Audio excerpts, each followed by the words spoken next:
Olá, bom dia amigos e amigas aqui do canal Dica de Hoje. Hoje é sábado, dia que a gente fala um pouco mais sobre macroeconomia, e hoje eu quero aproveitar para falar sobre aquilo que está trazendo maior repercussão aqui no mercado nacional, que é exatamente a questão fiscal.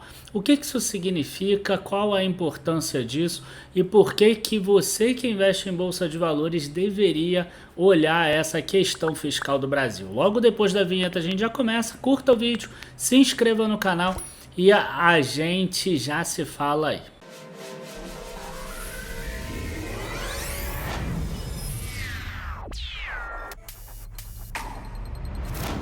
Bom, pessoal, para ficar mais simples aqui a nossa explicação, eu acho que é importante a gente dizer o seguinte, né? A parte fiscal nada mais é do que o governo, de forma bem resumida, seria gastar menos do que ele arrecada.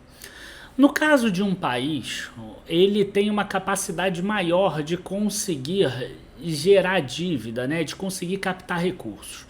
Então, diferentemente de uma família ou de uma pessoa e etc., esse governo ele pode captar receitas via impostos, via taxas, via contribuição, ou até ele pode antecipar alguns gastos do futuro emitindo dívida, nada além disso.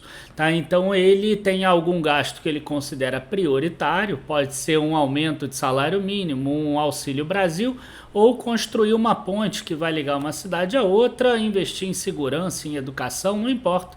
Tudo parece que é essencial para agora, mas quando você emite dívida, você nada mais está fazendo do que priorizando um gasto nesse momento em detrimento de um gasto no futuro. Né? As gerações futuras irão pagar por esse gasto atual. Se esse gasto trouxer retorno para a população suficiente para compensar essa dívida, então vai ser bom para gerações futuras. Caso contrário, seria ruim e o impacto depois vai precisar de mais impostos para gerações futuras pagarem. Então, de forma bastante simples, seria isso. O que aconteceu, tá, nos últimos anos? Nos últimos anos, né, o Brasil, desde o início do Plano Real, um pouquinho depois ali, quando ele precisou recorrer ao FMI, ele criou, né, uma tríade, né, macroeconômica. Então ele criou ali câmbio flutuante, metas de inflação e o superávit primário. Então o Brasil passou a percorrer e tentar buscar esses três pontos. E por muito tempo ele conseguiu. Ele mantinha o câmbio flutuante sem interferências políticas ou do governo no câmbio, né? Claro que você consegue reduzir um pouco uma volatilidade se o câmbio subir muito ou se cair, se subir ou se cair, mas mantendo ali um câmbio mais ou menos estabilizado, um câmbio dentro da normalidade do mercado, não é estabilizado, um câmbio flutuante mesmo. As metas de inflação que seguem até hoje, né? O Brasil tem até hoje metas de inflação e hoje as metas são muito menores do que eram lá atrás em 1999, em 2000, em 2001, quando começou tudo isso, e até por isso as taxas de juros também são menores. Hoje a gente considera uma taxa alta de 13%, quando no passado o Brasil já precisou ter 41%, 26,5% e por aí vai. E finalmente a questão que é central hoje, que é a meta que o Brasil não consegue bater, que é a do superávit primário, né? Ou seja, você tem ali as receitas do governo, você tem os gastos do governo excluindo o pagamento de juros, por isso que é primário. Se tivesse o pagamento de juros, aí seria nominal, mas sem os pagamentos de juros é primário. E aí a gente tem aqui uma tabela que mostra exatamente aqui ao longo desses últimos anos todos, o superávit primário ou o déficit primário do Brasil. Então a gente teve aqui um superávit primário praticamente por 20 anos seguidos, tá? Aí a gente passou a ter aqui vários anos de déficit primário e aqui todos aqueles auxílios da Covid, tá? Então esse aqui é um outlier, acabou acontecendo a pandemia, e a gente vê que em 2022 o Brasil volta a ter um superávit primário aqui, né? Mostrando que talvez o Brasil tivesse em uma recuperação. Nesse ano, a gente já sabia que viria algum déficit primário. O próprio Boletim Focus colocava isso. O que aconteceu no ano passado? No ano passado, teve a guerra da Rússia e da Ucrânia. E aí, com a guerra da Rússia e da Ucrânia, o Brasil acabou se beneficiando muito da alta do preço do petróleo, principalmente. E essa alta do preço do petróleo acabou trazendo impactos positivos para a economia brasileira. Como? O governo ele recebe royalties, ele recebe participação governamental. E o governo é o principal acionista da Petrobras, que acabou gerando lucro para caramba e pagou muito dividendo. Então essas três receitas somadas, elas trouxeram um ganho, um aumento na receita bastante expressivo para o governo.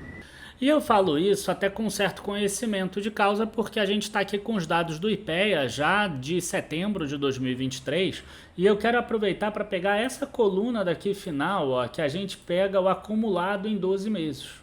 O que a gente percebe aqui? A gente percebe que as receitas administradas pela Receita Federal do Brasil, que é aquela que tem a ver com impostos, né, contribuição e etc., ó, caiu 1,1%, e aqui são valores reais, tá? Já é reajustado pela inflação o número de 2022. Então caiu 1,1%. Agora, essas receitas não administradas pela Receita Federal do Brasil, ó, caíram 24%. Isso aqui significa 100 bilhões mais ou menos. Então, 100 bilhões a menos nessa parte toda de royalties, de participação governamental, de dividendos de empresas estatais, de concessões, de privatizações, de permissões, enfim, um monte de outras coisas. Então, já se sabia que esse ano seria um ano mais difícil em termos de déficit, só que isso explica uma parte da história. Qual é a outra parte da história? Vocês veem que por aqui deveria ter 100 bilhões mais ou menos a menos. Então, se no ano passado, ali em setembro, o governo estava com um superávit primário ali de 88 milhões, se a gente tivesse apenas essa explicação, hoje esse déficit teria que estar em 11 ou 12 bilhões de reais e não 97 bilhões, como mostra aqui, e isso ainda de julho. Tá? É claro que aumentou um pouco as despesas também e tudo mais, então vamos imaginar que poderia estar em uns 40 nesse período, 30 e pouco, 40, alguma coisa nesse sentido, mas veio aqui 97 bilhões. Qual é o grande motivo disso? O grande motivo foi aumento de gastos do governo, tá? E isso a gente também consegue ver por números, né? Os números eles mostram exatamente isso. A gente consegue ver aqui, ó, que o governo ele teve ajustes de valores de gasto maior do que a inflação.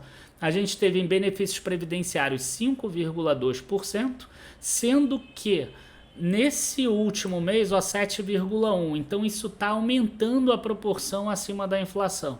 Despesas do Poder Executivo sujeito à programação financeira, um aumento de 13,3%. No último mês, 49,7%.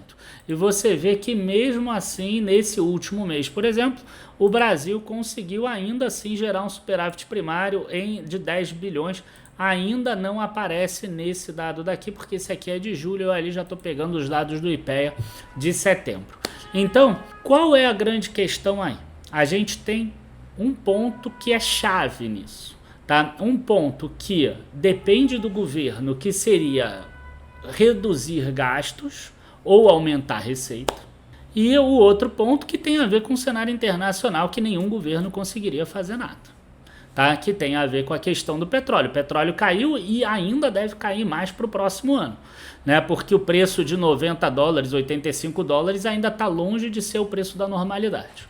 Então, se a gente parar para pensar em termos de corte de custos ou aumento de receita, a gente sabe que esse governo ele nunca mentiu. Ele sempre falou que ele não vai cortar custo. O Lula, inclusive, essa semana acabou falando que corte de gastos ele não vai fazer.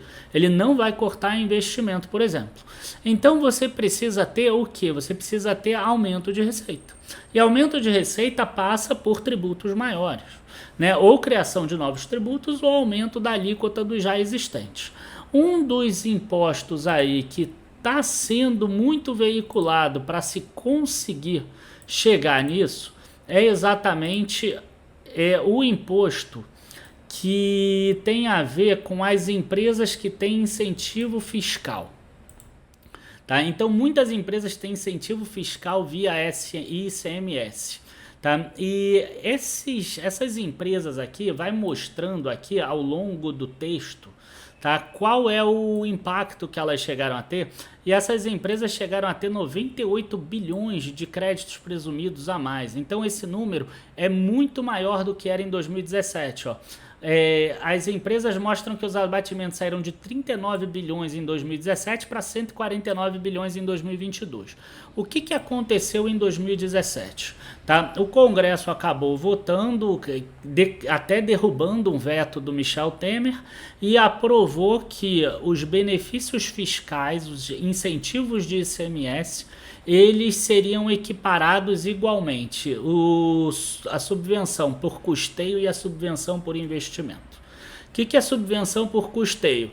Quer dizer, você pode abater aquele ICMS da tua base de cálculo do imposto, não importa se você gastou para pagar ali um funcionário, para pagar a mercadoria, quer dizer, despesas correntes.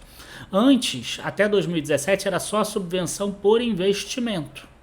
Ou seja, se a empresa está fazendo um investimento para crescer a planta dela produtiva, para aumentar a capacidade, para poder contratar mais gente, num centro de distribuição novo, aumentando o número de lojas e etc. Para vocês verem a que ponto chegou isso, eu peguei um único exemplo aqui, tá? Eu não quero que vocês levem para o lado pessoal da empresa que eu peguei. Eu peguei aqui o Grupo Mateus. Tá, mas assim, por que eu peguei o Grupo Mateus? Porque eu lembro que no IPO, uma das coisas que me deixou para trás no Grupo Mateus foi exatamente porque ele não pagava imposto de renda. Porque ele tinha tanta subvenção governamental que ele não pagava imposto de renda. Até agora ele até já está pagando um pouquinho, tá ali com 3, 4% mais ou menos. Então aqui subvenção governamental, ele chega a falar sobre a lei complementar, a 160 de 2017, e ele chega a citar aqui que nesse exercício, em 6 meses, as controladas fizeram jus a 532 milhões em subvenções estaduais. Né? Esse número você vai tirar 34% mais ou menos e você vai chegar aqui no imposto de renda, nessas exclusões permanentes aqui em 186 milhões. Você vê que inclusive menor do que a do ano passado, mas a gente vê aqui que ele acaba pagando 16 milhões de imposto de renda. Você vê que o imposto de renda, contribuição social de 186 milhões aqui é igual a exclusões permanentes praticamente. Então hoje o Grupo Mateus, eu poderia estar citando aqui a Renner, poderia estar citando a IOSP Maxion, poderia estar citando Carrefour, poderia estar citando a M. Dias Branco, poderia estar citando um monte de outras empresas aqui, tá? Eu só peguei de exemplo para vocês entenderem aqui como é que funciona. O que o Haddad ele quer fazer? Ele quer pegar exatamente essa exclusão, que é voltar à regra como era antes de 2017.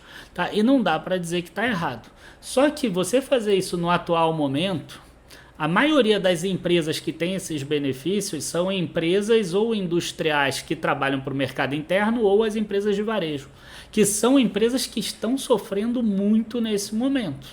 Né? Então, seria mais um tiro no pé do varejo. E esse é um dos motivos que ali de abril até julho, mais ou menos, a gente viu que a taxa de juros caiu, empresas de construção subiram, empresas de varejo ficaram paradas. Esse é um dos motivos. E aí a gente viu aqui por exemplo, uma forma de arrecadação.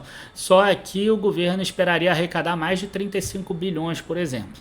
Tem outras, aqui eu estou dando um exemplo sobre formas de arrecadação que o governo espera conseguir, sem precisar criar novos impostos. Mas é claro que criação de novos impostos também está em pauta, como teve o das offshore agora que passou, fundos exclusivos, fala-se sobre tributação de dividendos, juros sobre capital próprio, e isso cria um clima ruim, né, para você fazer investimento.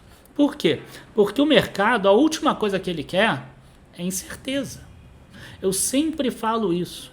E 2023 para mim era um ano que a Bolsa tinha tudo para chegar a 150 mil pontos, a não ser que fizessem muita bobagem. E o que a gente conseguiu ao longo do ano de 2023? Criar um ano inteiro de incerteza, um ano inteiro de dúvidas, um ano inteiro em que você não sabe qual vai ser a regra para o próximo ano. E aí a gente fica, né, numa montanha russa. Tipo, eu vou investir, mas qual o preço-alvo da empresa? Pô, não sei, se passar essa medida de lei é tanto, se não passar, aí é tanto. Se passar mais ou menos, aí é um valor intermediário. Então você fica numa situação muito complicada. Então, quer dizer, reduzir as dúvidas é importante. E o Brasil, ele fez um pouco desse movimento. Ele resolveu diminuir essas incertezas, essas dúvidas. E foi exatamente nessa época que a Bolsa subiu. Ou seja, quando o governo colocou em pauta o arcabouço fiscal. E ele colocou aqui, você pode ver que esse aqui é um infográfico realizado pelo Globo no dia 31 de março, para explicar. Você vê que a Bolsa subiu a partir daí, ela subiu naquele período, antes de entrarem novas incertezas, novas dúvidas. Então, nesse momento aqui, ele estava explicando o que acontece, que a arrecadação do governo, né, ela aumenta um determinado valor. E o gasto do governo ele vai subir além da inflação, diferente do teto de gastos, entre 0,6% e 2,5%. Mas quanto que vai poder subir? Quanto que vai poder subir é o seguinte, se o governo bater a meta, ele pode crescer 70% do que a arrecadação subir. Então, se a arrecadação subir 3% acima da inflação, ele poderia crescer os gastos 2,1% acima da inflação. Se não bater a meta e crescer os mesmos 3% acima da inflação, ele só pode aumentar as despesas em 1,5% da inflação. Então, é mais ou menos dessa forma que funciona. E qual era a meta para 2024 nesse arcabouço? Que é o primeiro ano do arcabouço, é o ano que vem. Seria déficit zero. Na verdade, podendo variar entre um déficit de menos 0,25% e um superávit de mais 0,25%. E o que o governo fez?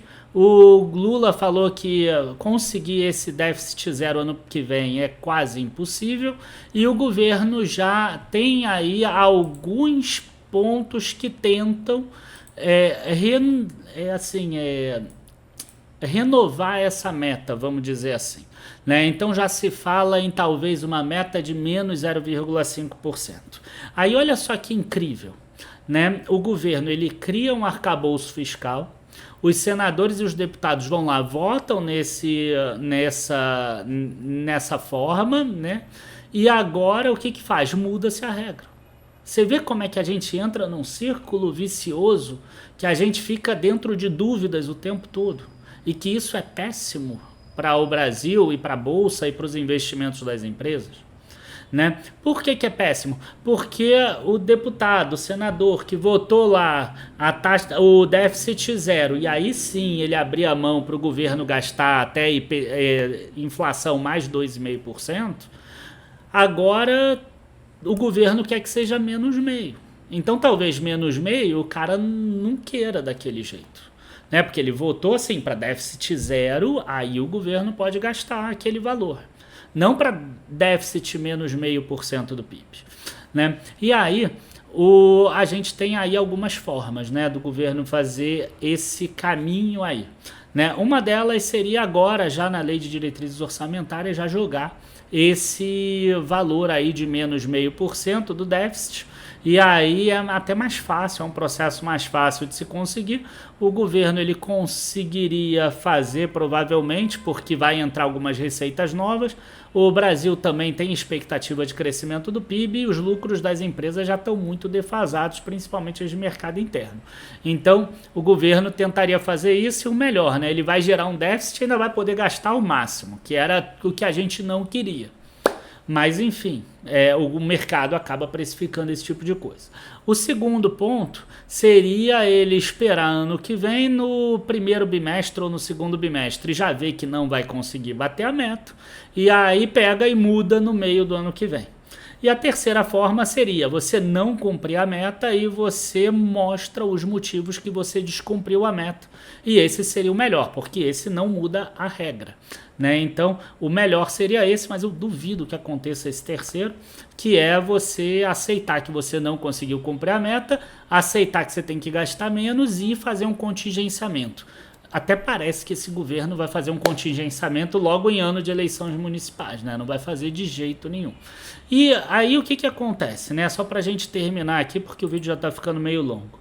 A gente acaba que entra na questão da dívida, né? Porque lembra quando eu falei no início que o gasto público, quando você aumenta o gasto público agora, nada mais é do que você está aumentando o quanto as gerações futuras vão ter que pagar. E aí a gente volta e fecha tudo isso que a gente está falando hoje.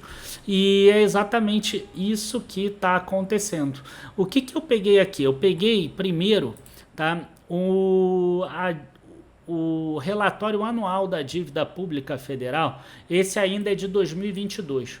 Então você vai ver aqui que em 2022 a dívida pública federal aqui era de 5 trilhões 951 bilhões de reais. Tá?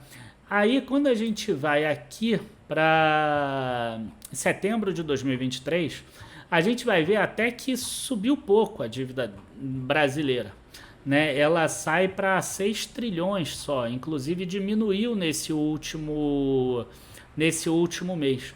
Ela sai daqueles 5 trilhões, ó, aqui, ó, de 6 trilhões e 200 bilhões para 6 trilhões e 75. Por quê? O que aconteceu? A gente teve pouca emissão em outubro e em setembro e muito resgate de título em setembro, né? Inclusive aqui tem as variações, mostrando que a gente teve aqui, ó, no total acumulado em 2023, a gente teve uma emissão aqui de 1 trilhão de reais. O Brasil já emitiu esse ano 1 trilhão de reais e resgatou 1 trilhão e 300. E os juros aumentaram a dívida em 459 milhões. Logo, a soma dos fatores deu 124 milhões. E isso aconteceu, essa alta de 5.900 para 6.075 trilhões. Agora, por que esse dado não é bom, né? Ele tem tudo para ser bom, esse dado, porque o Brasil emitiu uma quantidade de dívida e ele conseguiu resgatar mais. Então, em tese, né, ele teria diminuído aí aquele percentual. Ele não é bom porque ele está usando aqui a reserva de liquidez. Se você olhar aqui, você vai ver que o Brasil hoje está no menor reserva de liquidez, que é 810 milhões dos últimos meses todos. Por que o Brasil está fazendo isso? Porque nos próximos meses você não tem tanta dívida para pagar, tanto que o valor prudencial aqui está menor, está só 54. E tanto que aqui você tem 9,5 meses de vencimento, né? Então você tem aí um fôlego com esse 810 milhões para 810 bilhões para 9,5 meses, sendo que está muito concentrado em janeiro, março e abril, 614 bilhões de reais aqui. Então tudo se fecha, tá? Tudo está interligado. Se o Brasil consegue gastar menos ou economizar mais, o superávit primário vem. Se o superávit primário vem, reduz a pressão na dívida. Se reduz a pressão na dívida, reduz a incerteza quanto ao fiscal e a bolsa dispara. O que está acontecendo nesse momento atual? A gente tem um presidente que fala que não vai bater o déficit fiscal e um presidente que fala que não vai cair nenhum gasto com relação ao investimento. Então, nesse momento atual, o que o mercado ele precifica? Ele precifica que os gastos vão subir, ou no mínimo vão se manter. Depois, a gente tem que o déficit primário não vai conseguir ser zerado. Na verdade, o próprio Boletim Foco já estima 0,78 de déficit. E o governo ainda talvez bata a meta, porque ele vai mudar a meta. Então ele vai poder gastar mais. E aí a gente vai entrar num círculo vicioso que vai fazer o quê? Vai aumentar a dívida. A gente vai aumentar o gasto para as nossas gerações futuras. E aí o que acontece? O mercado percebe que o ambiente de negócios não está bom e aí ele tira dinheiro da Bolsa Brasileira, tá? Então, o problema do Brasil ele não é difícil de se contornar. A questão é que a gente vê um executivo que não quer que esse problema seja contornado, e aí a gente depende talvez das outras casas, do Legislativo e do Judiciário, fazerem com que isso seja cumprido. Se porventura o Lula colocar lá que ele quer uma meta nova de menos 0,5 porque ele não vai conseguir, e os deputados e os senadores vetarem isso, e depois eles recorrerem ao Judiciário, o Judiciário vetar isso, eu não tenho dúvida que a Bolsa dispara. O problema é que está cada vez mais difícil a gente acreditar nessas outras casas também. Entendeu? Então tudo está interligado. O problema do Brasil, eu volto a dizer, não é difícil. A taxa de juros está caindo, o Brasil está crescendo, o Brasil tem muita indústria hoje que é muito competitiva em relação ao exterior. E além disso, a Bolsa está num nível de preço sobre lucro muito barata, muito defasada em relação ao histórico, diferente de vários outros países. Tanto que a gente vê muitas empresas aqui que estão com dividendos muito altos. Agora, precisa ter um pouquinhozinho só de melhora aí no trato político com relação ao mercado também. Afinal, são essas empresas que acabam pagando esses impostos, né? E a gente precisa entender aí no final que o Brasil, mesmo errando muito esse ano, e tendo um cenário muito diferente daquele que eu esperava, porque eu esperava que fosse errar um pouco, mas não tanto, tá? A gente vê que mesmo assim a Bolsa não caiu. Né? Chama atenção, a Bolsa começou o ano lá com 110 mil pontos, está com 114 mil. Então mesmo num cenário ruim, a Bolsa está aí, está no 0 a 0 mais ou menos, está com 3% para cima, que fechou aí no mês de outubro.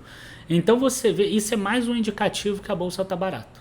Tá? Então, como é que ela pode ficar cara? Se o lucro das empresas cair muito, o ambiente de negócio ficar horrível no país, aí ela cai.